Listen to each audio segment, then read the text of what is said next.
中央山脉山景有138座超过3000公尺的高峰，就按杨守义透过摄影机完整记录跑者古民政甲祖亲，以8天10点钟完成登山的历程，表大家不只当透过镜头感受山的美丽甲神秘，嘛要伫因挑战高山的坚持，看见越野精神的感动。该纪录片伫台南的首映会，其中每天受导演甲华美光学科技的邀请来到电影院，除了推荐该部影片向山致敬，嘛邀请市民体验台南的山林步道。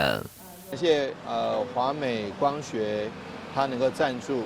这一场，那能够让更多不管是他们的同仁，或者是登山的爱好者，更可以发现